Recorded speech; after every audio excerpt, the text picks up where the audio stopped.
Nous vivons à une époque où la technologie, les réseaux sociaux et les événements mondiaux récents ont accentué notre déconnexion avec la société, rendant encore plus difficile la construction de relations profondes. Bien que le stoïcisme ne se concentre pas spécifiquement sur les relations amoureuses, dans cette vidéo, nous souhaitons explorer comment les principes historiques peuvent vous guider pour reconnaître et interpréter les schémas qui pourraient façonner votre choix d'une personne pour votre vie. Pour votre vie, nous nous concentrerons sur la manière d'utiliser la logique plutôt que le sentimentalisme pour trouver une personne en harmonie avec vous à un niveau fondamental. Commençons par démystifier le concept d'amour à première vue. Ce concept, popularisé par les romans et les films romantiques, présente souvent l'amour comme un phénomène spontané et émotionnel, principalement lié à l'attraction physique. Ne laissez pas votre esprit ou les tendances sociales vous tromper avec cette fantaisie. L'amour n'est pas quelque chose qui fleurit simplement de nulle part.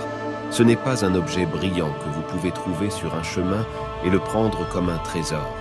Il est plus courant que vous ayez besoin de le cultiver avec soin. Il demande un travail constant, un engagement inébranlable, de la patience, du temps et surtout de la confiance. C'est pourquoi le véritable amour peut être dévastateur lorsqu'il est brisé, surtout en CA de trahison. Il est crucial d'apprendre à distinguer le véritable amour, l'obsession et la simple attirance physique. Lorsque nous confondons ces concepts, les relations peuvent devenir toxiques et le processus de quitter quelqu'un devient un défi accablant. Cette confusion peut causer des dommages émotionnels profonds. Le véritable amour, dans sa forme la plus pure, concerne la compréhension, l'engagement et l'appréciation du caractère et de la valeur de l'autre personne. Il s'agit d'admirer et d'apprécier non seulement la personne que votre partenaire est aujourd'hui, mais aussi la personne qu'il ou elle devient.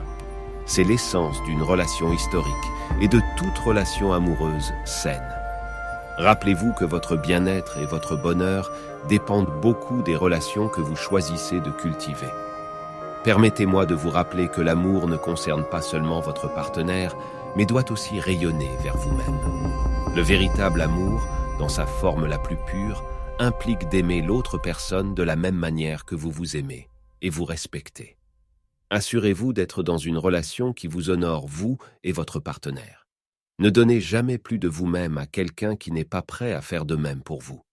Préservez votre auto-respect, vous valoriser et reconnaître le moment opportun pour aller de l'avant sont essentiels pour maintenir un cœur sain. Même si c'est un processus douloureux, souvenez-vous que si vous n'êtes pas heureux et que les actions de votre partenaire vous blessent continuellement, même après avoir discuté de la situation sans obtenir de changement, la douleur ne fera que s'étendre et vous perdrez progressivement votre propre respect. Par conséquent, aimez-vous, respectez-vous et apprenez à mettre fin quand c'est nécessaire. De plus, n'oubliez pas que le temps a une merveilleuse capacité à guérir les blessures les plus profondes. Il y aura des cicatrices, mais les dégâts ne seront pas éternels. Et souvenez-vous, vous n'avez pas le pouvoir de changer les autres. Vous ne pouvez pas inspirer le changement chez quelqu'un qui n'est pas prêt à entreprendre ce voyage par lui-même. Si vous vous trouvez dans cette situation, je vous invite à appliquer les enseignements du stoïcisme. Ne vous concentrez pas sur ce que vous ne pouvez pas changer. Regardez devant vous la tête haute et laissez derrière vous tout ce qui ne contribue plus à votre bonheur. Vous êtes bien plus grand que vos sentiments et vos émotions passagères. Vous avez le pouvoir de décider comment réagir à une séparation. Vous pouvez choisir de garder la tête haute, d'apprendre de l'expérience et de poursuivre votre chemin avec plus de sagesse. Maintenant, vous vous demandez peut-être comment choisir votre partenaire pour la vie. L'erreur la plus courante, surtout chez les hommes, est de se concentrer trop sur l'apparence physique. Je ne dis pas que l'attraction physique soit sans importance. Il est clair que c'est un élément fondamental du puzzle des relations, un élément essentiel pour la continuation de notre espèce. Cependant, la beauté physique est éphémère et ne devrait pas être votre principal guide dans la recherche d'un partenaire. La jeunesse et la beauté physique s'estompent, et si votre relation est basée uniquement sur ces aspects, vous vous retrouverez à vous poser des questions dans le futur, lorsque la beauté disparaîtra. Recherchez une connexion qui va au-delà de la surface, qui perdure dans le temps, qui reste solide et dynamique malgré les années qui passent.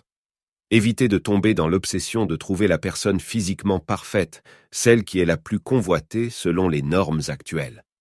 Au lieu de cela, canalisez votre énergie pour découvrir un partenaire de vie qui se distingue par son intelligence. Quelqu'un capable de devenir votre meilleur ami, votre conseiller de confiance, votre soutien solide face à l'adversité. Cherchez quelqu'un avec qui vous vous sentez à l'aise pour fonder une famille et avec qui vous vous sentez en sécurité pour avoir des enfants.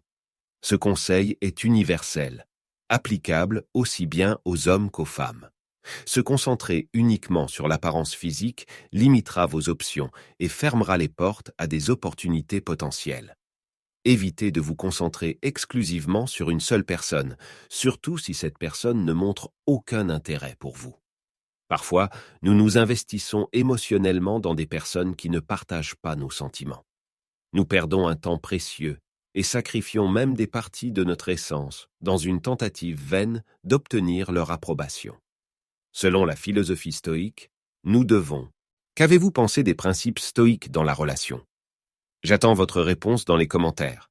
Voici 2 autres vidéos sur le stoïcisme que je suis sûr, que vous apprécierez.